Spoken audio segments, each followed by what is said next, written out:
मैं पहले ही बोला अभी सरकार को काम करने दीजिए, जमीन को उतरने दीजिए।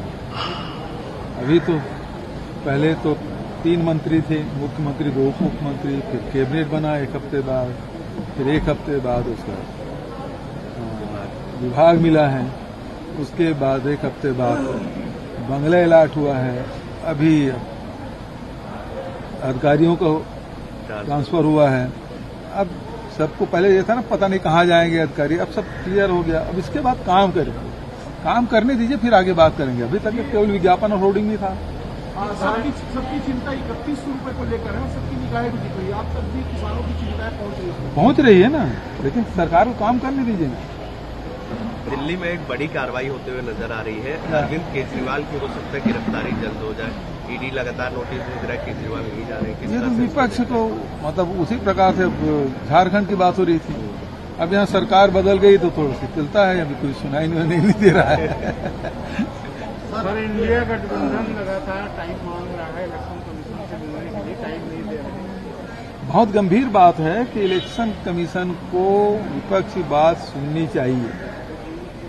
यदि कोई बात करें, अगस्त से समय मांग रहे हैं और अभी तक के आखिरी लेटर जयराम रमेश जी का है, जो हमारे महामंत्री भी और राष्ट्रीय प्रवक्ता भी हैं, और उसके बाद भी समय नहीं देना, इसका मतलब ये है कि आप विपक्ष की आवाज, आप उसकी बात सुनना ही नहीं चाहते।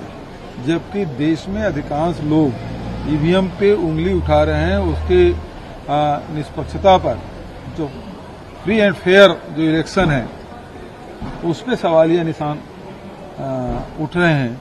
और हमने तो छत्तीसगढ़ में जो हमारी सरकार बनी, हमको तो ईवीएम पे पहले विश्वास नहीं था और अब भी नहीं है। हमने तो नगरीय निकाय चुनाव ईवीएम में नहीं, बैलेट पेपर में कराया था। छत्तीसगढ़ में सीबीआई की बैन हटा दी गई है। बैन नहीं हटाया, उसको दिए हैं। बैन कहाँ हटाया, उसको नोटिफिकेशन हुआ क्या? विषय पर अब जांच कर सकती है, और भी विषयों को लेकर अब जांच ये तो उसको नोटिफिकेशन, देखिए ये जो बैन लगाया था वो रमन सिंह के ही शासनकाल में ही लगा था। केवल ये है नोटिफिकेशन, गजट नोटिफिकेशन है, वो नहीं हुआ था। और भारत सरकार से हमने कहा कि जब यहाँ से प्रस्ताव पिछली सरकार ने भेजा था, उसको नोटिफाई करिए। बात उतनी थी, फैसला तो रमन सिंह की जो सरकार थी उसकी थी।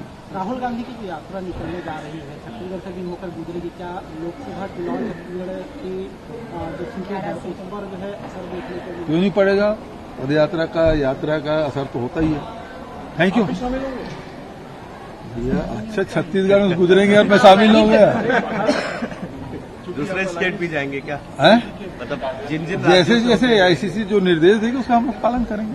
छत्तीसगढ़ में तय हुआ अभी तक आज शायद उसमें बात हो, जो जनरल सेक्रेटरी और प्रभारियों के बीच में जो बैठक पूरी है, शायद एक सब्जेक्ट ये भी हो तो आज शाम तक क्लियर हो जाएगा कि किस रूट से गुजरेंगे।